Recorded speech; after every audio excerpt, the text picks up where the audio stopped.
नमस्कार दोस्तों, स्वागत है आप सभी का आपके अपने चैनल स्वागे क्लासेस में। दोस्तों, पिछले वीडियो में मैंने जून 2019 का प्रश्न पत्र करवाना शुरू किया था और जिसमें हमने 13 संख्या तक प्रश्न कर लिए थे। आज हम इसके आगे के प्रश्नों पर बात करेंगे। तो चलिए दोस्तों, हम अपना शुरू करते हैं वीडियो। प्रश्न संख्या 13 हमारे सामने है, जिसमें पंक्ति दी हुई है, तोरी मानिनी तैहियो फोरी मोहिनी मान, प्रेम देव की छवि ही लखी भये मियाँ रसखान। आचार्य रामचंद्र शुक्ल के अनुसार उपयुक्त दोहे से प्रमाणित होता है। क्या प्रमाणित होता है? रसखान किसी स्त्री पर आसक्त थे, स्त्री मानवती थी और रसखान का अनादर करती थी।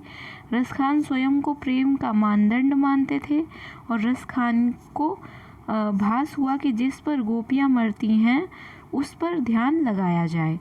तो दोस्तों, इसका सही उत्तर होगा बी, जिसमें हमारा ए सही है। रसखान किसी स्त्री पर आसक्त थे और स्त्री मानवती थी और रसखान का अनादर करती थी। ये बात भी ठीक है पंक्ति के हिसाब से। और डी, रसखान को भास हुआ कि जिस पर गोपियाँ मरती हैं उसी पर ध्यान लगाया जाए। तो इसके हिसाब से जो डी ऑप्शन भी ठीक है। आगे चलते हैं। आचार्य 14वां प्रश्न है, हिंदी के निम्नलिखित लोकमंचीय रूपों को प्रचलन की प्रमुखता के आधार पर प्रांतों से सुमेलित कीजिए। तो इनको सुमेलित कर देते हैं। जो सांग है वो हरियाणा का है और ये हरियाणा का है, और विदेशिया बिहार का है, और माच उत्तर प्रदेश का लोक नृत्य है और ख्याल राजस्थान का है। तो इसके अकॉर्डिंग जो हमारा उत्तर होगा वो होगा बी, ए का तीसरा, बी का चौथा, सी का तीसरा और डी का पांचवा।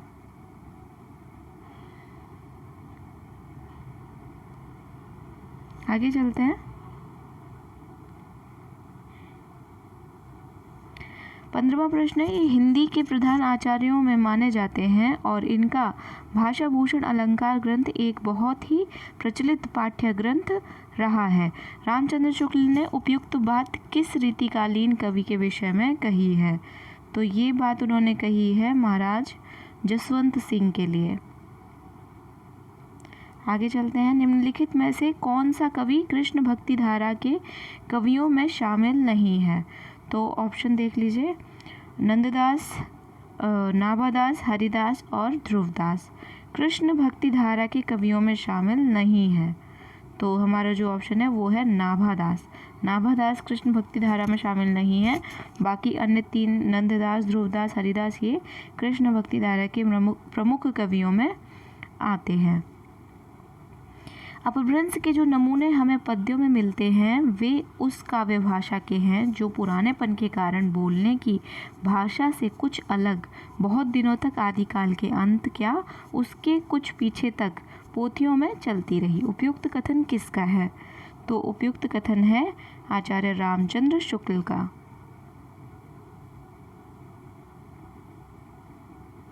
आगे चलते हैं। निम्नलिखित रचनाओं को उनके रचनाकारों के साथ सुमेलित कीजिए। तो रचनाकार हैं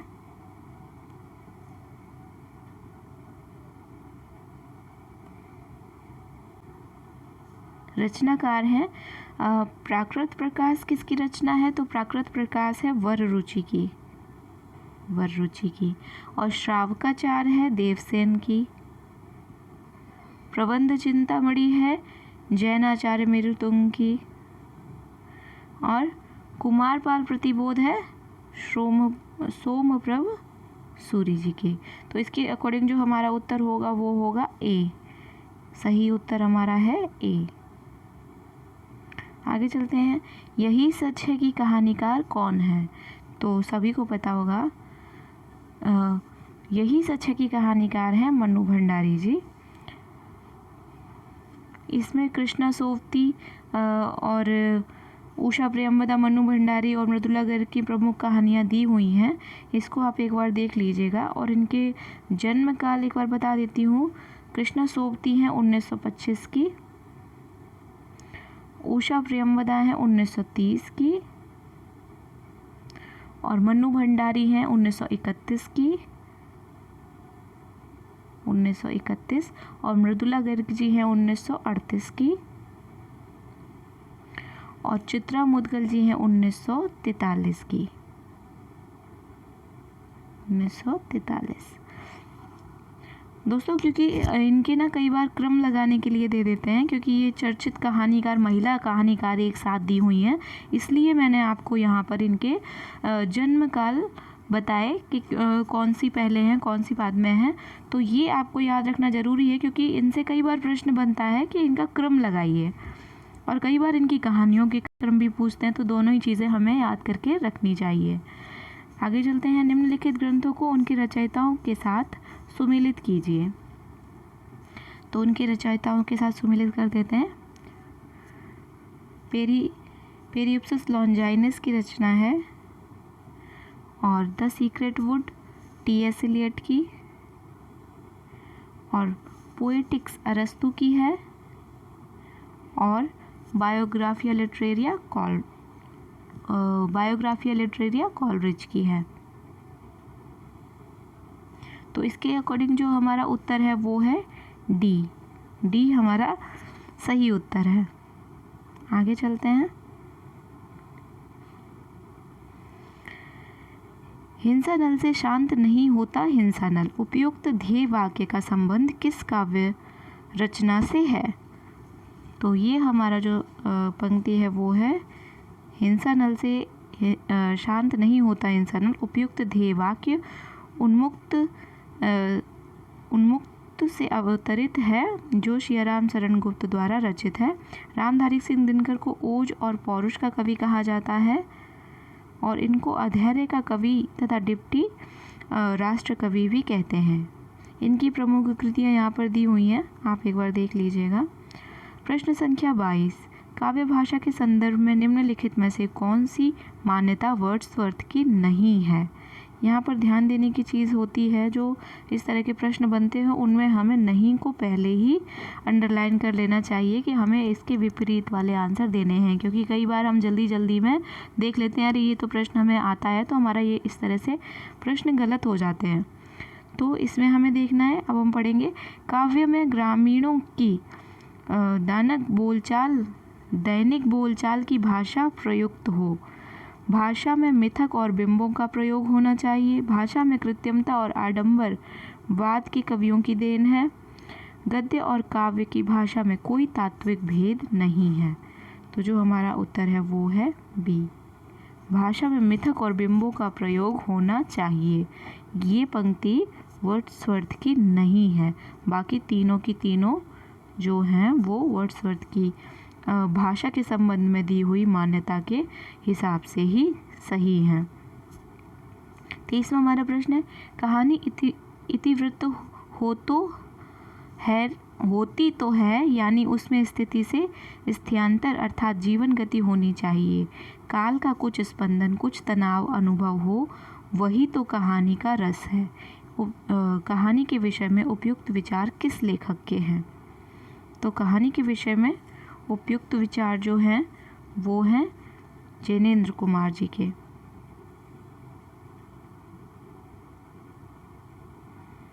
आगे चलते हैं। जैनेन्द्र कुमार जी की कुछ मुख्य रचनाएं हैं, फांसी, बातायन, दो चिड़िया, पाजेब, ऐसे ही कई जो ऑप्शन में दिए हुए हैं उनकी मुख्य कहानियाँ यहाँ पर दी हुई हैं, आप एक बार पढ़ लीजिएगा। अगला प्रश्न है 24वां प्रश्न, महावीर प्रसाद द्विवेदी की निम्नलिखित रचनाओं में से आलोचना विधा की रचनाएं कौन कौन सी हैं? तो यहाँ पर दो ही रचनाएं हैं, कालिदास की निरंकुशता और कालिदास और उनकी कविता। ये महावीर प्रसाद जी की आलोचनात्मक कृतियां हैं। अभिनव गुप्त के अनुसार मानव मन में वासना रूप में स्थित स्थायी भाव का साधारणीकरण होता है। साधारणीकरण के लिए भोजकत्व व्यापार अनिवार्य है। साधारणीकरण की अवस्था में प्रक्षेप स्वपर के बंधन से छूट जाता है। साधारणीकरण की अवस्था में प्रक्षेप को लौकिक संबंधों का बोध रहता है। तो जो हमारा सही उत्तर होगा वो होगा सी, ए और सी। मानव मन में वासना रूप में स्थित स्थायी भाव का साधारणीकरण होता है और दूसरा साधारणीकरण की अवस्था में प्रेक्षक स्वपर के बंधन से छूट जाता है। आगे चलते हैं। निम्नलिखित रचनाओं को उनके प्रकाशन काल से सुमेलित कीजिए। मोहन राकेश की डायरी।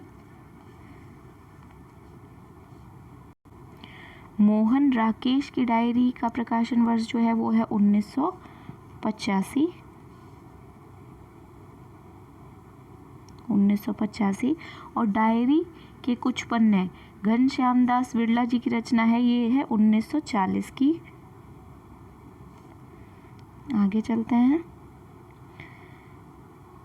और मेरी कॉलेज डायरी का प्रकाशन वर्ष है 1958, धीरेन्द्र शर्मा जी की रचना है, 1958 की ये रचना है। और एक कार्यकर्ता की डायरी के प्रकाशन वर्ष है 1972। तो इसके हिसाब से जो हमारा उत्तर बनेगा वो बनेगा सी। हमारा जो उत्तर है वो है सी। आगे चलते हैं। जन्मना कवि प्रकृत्या घुमक्कड़ और विचारतः मूलतः मार्क्सवादी। कविता के लिए कोई भी विषय हो सकता है।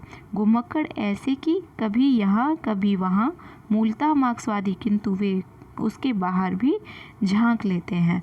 बच्चन सिंह का उपयुक्त कथन किस कवि के विषय में है? तो ये कथन नागार्जुन के संबंध में बच्चन जी ने लिखा है। नागार्जुन बहुत ही महत्वपूर्ण कवि हैं, तो इनके संबंध में जो मुख्य आलोचक हैं उनके वाक्य और उनकी रचनाएं, इनका जन्मकाल और ये किस भाषा के में लिखते थे और इनकी मुख्य रचनाएं कौन कौन से वर्ष में प्रकाशित हुई, ये सारी चीज़ें हमें याद रखनी चाहिए क्योंकि ये काफ़ी चर्चित और महत्वपूर्ण रचयिता हैं। तो इनकी सारी चीज़ें जो भी इम्पॉर्टेंट है, मुख्यता जो है वो हमें याद रखनी ही चाहिए। आगे हम चलते हैं। 28वां प्रश्न है, क्या स्त्री होना कोई पाप है? उपयुक्त संवाद किस कहानी से संबद्ध है? तो ये आकाशदीप से संबंधित है। आकाशदीप आपको पता ही होगा, ये जयशंकर प्रसाद जी की रचना है और 1928 के आसपास ये पहली बार प्रकाशित हुई थी। आगे चलते हैं। निम्नलिखित में से कौन सा प्रवासी लेखक मॉरीशस का नहीं है? तो यहाँ पर 4 ऑप्शन है, महेश राम जियावान, अभिमन्यु अनंत, रामदेव धुरंधर और महात्म सिंह। तो जो हैं ये महात्म सिंह जी हैं, ये नहीं थे मॉरीशस के, बाकी के तीनों ही मॉरीशस के हैं। आगे चलते हैं। निम्नलिखित में से कौन सी रचना अग्रदास की नहीं है? तो यहाँ पर जो रूप मंजरी है वो नंददास की रचना है। रूप मंजरी जो है वो नंददास की रचना है, बाकी की तीनों ही अग्रदास जी की रचनाएं हैं। रस की प्रस्तुति के लिए तद्रूपतानुसंधान शब्द का प्रयोग किस आचार्य ने किया? तो इसका प्रयोग भट्ट लोलट जी ने किया। उत्पत्तिवाद के प्रवर्तक भट्ट लोलट ने रस की प्रस्तुति के लिए तद्रूपतानुसंधान शब्द का प्रयोग किया। इनका रस सिद्धांत मीमांसा दर्शन पर आधारित है। इन्होंने रस की अवस्थिति मूलतः अनुकार्य अर्थात ऐतिहासिक पात्र राम आदि में होती है तथा गौड़ रूप में अनुकर्ता में भी है। निम्नलिखित रस सूत्र और उनके व्याख्याकार कुछ इस प्रकार हैं। उत्पत्तिवाद भट्ट लोलट, अनुमितिवाद शंकुक और भुक्तिवाद भट्ट नायक और अभिव्यंजनावाद अभिनव गुप्त। आगे चलते हैं। तुलसी की विलक्षण प्रतिभा इस बात में है कि उन्होंने भक्त और रचनाकार की भूमिकाओं का एक साथ सफल निर्वाह किया। भक्त मूलतः दैवी शक्ति के किसी रूप में आस्था रखता है, जबकि रचनाकार अपनी आस्तिकता नास्तिकता के बाद एक मूलतः ऐहिक या कि धर्मनिरपेक्ष कर्म में प्रवृत्त होता है। तुलसीदास के विषय में उपयुक्त कथन किस साहित्य इतिहासकार का है। तो ये कथन जो है वो है राम स्वरूप चतुर्वेदी जी का।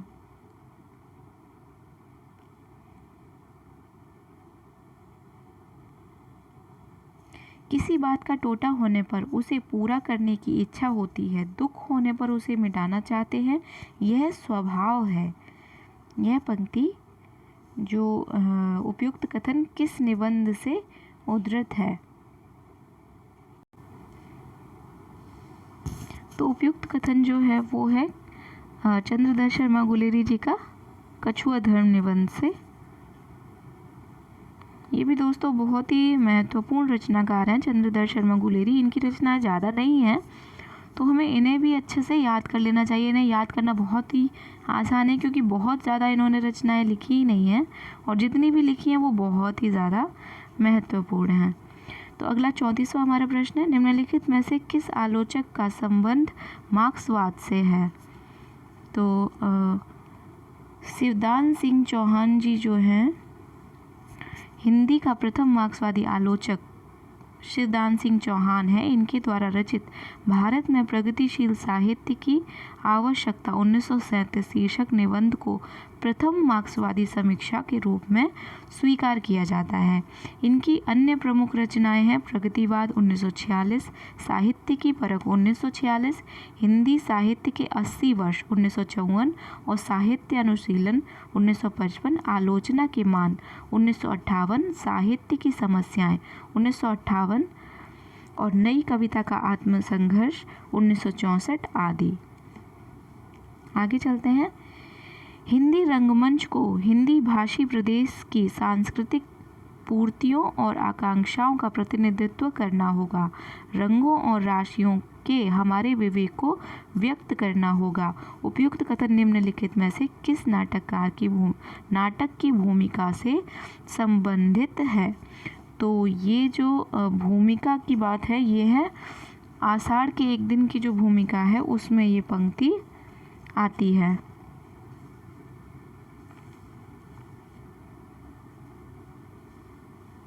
आगे चलते हैं। तौलिया मूलतः किस भाषा का शब्द है? तो तौलिया जो है वो है पुर्तगाली भाषा का शब्द। पुर्तगाली के कुछ शब्द जो महत्वपूर्ण हैं वो यहाँ पर दिए हुए हैं, बाल्टी, तंबाकू, मेज, गमला, काजू, चाबी, परात, पिस्तौल आदि। आगे चलते हैं। निम्नलिखित में से कौन सी रचनाएं भारतीय प्रशासन व्यवस्था पर सटीक व्यंग करती हैं? तो आपने ये पढ़ी होंगी क्योंकि ये सिलेबस में लगी हुई हैं। चार जो ऑप्शन दिए हुए हैं, चारों की चारों ही हमारे नेट के सिलेबस में लगी हुई हैं, तो आपने पढ़ी होंगी। तो इसमें जो व्यंग रचना की बात की गई है वो है भोला राम का जीव में और जामुन का पेड़ में। तो इसके अकॉर्डिंग हमारा जो आंसर बनेगा वो बनेगा ए। आगे चलते हैं। निम्नलिखित में से कौन सी बोली राजस्थानी की नहीं है? तो मड़ियाली जो बोली है वो राजस्थान की नहीं है, जबकि मेवाती, मारवाड़ी और मेवाड़ी ये राजस्थान की बोलियां हैं। आनंदवर्धन ने किसे ध्वनि की आत्मा माना है? तो आनंदवर्धन ने रस को काव्य की आत्मा माना है। कुछ संप्रदाय जैसे अलंकार संप्रदाय भामा इसके प्रवर्तक थे, और रीति संप्रदाय के वामन, और रस संप्रदाय के भरत मुनि, और औचित्य संप्रदाय के क्षेमेंद्र। आगे चलते हैं। मर्यादा मत तोड़ो, तोड़ी हुई मर्यादा कुचले हुए अजगर सी गुंजलिका में कौरव वंश को लपेटकर सूखी लकड़ी सा तोड़ डालेगी। अंधा युग का उपयुक्त संवाद किसका है? तो ये आपने ज़रूर पढ़ा होगा, और अगर नहीं पढ़ा है तो प्लीज़ इसे पढ़ लीजिए, क्योंकि ये बहुत ही महत्वपूर्ण नाटक है। इसकी पंक्ति भी आती है, इससे जुड़े हुए कई तरह के सवाल आते हैं कि अंक कहाँ से है, पहला अंक कौन है, पहला दृश्य कौन सा है। इस तरह से इससे संबंधित हर तरीके से प्रश्न पूछे जाते हैं। तो अच्छा है कि आप इस नाटक को अच्छे से पढ़ लें, और इससे संबंधित जो भी तथ्य हैं वो आप एक बार देख लें, तो आपका कोई भी प्रश्न गलत नहीं होगा। तो ये जो महत्वपूर्ण पंक्ति है ये कही गई है विदुर के द्वारा। दोस्तों ये वीडियो हम यहीं तक रखते हैं, नहीं तो फिर वीडियो काफ़ी लंबा हो जाएगा। तो दोस्तों आपको ये वीडियो कैसा लगा आप प्लीज़ मुझे कमेंट में ज़रूर बताएं, और आगे अगले वीडियो के साथ हम जल्दी मिलेंगे। और अगर आपको ये अच्छा लगे तो प्लीज़ लाइक करिएगा, और अपने दोस्तों के साथ जो भी नेट JRF की तैयारी कर रहे हों या फिर किसी और हिंदी से संबंधित प्रतियोगिता की तैयारी कर रहे हो उनके साथ शेयर भी करिएगा। आपने ये वीडियो देखा उसके लिए आपको धन्यवाद। जल्दी हम फिर मिलते हैं। नमस्कार।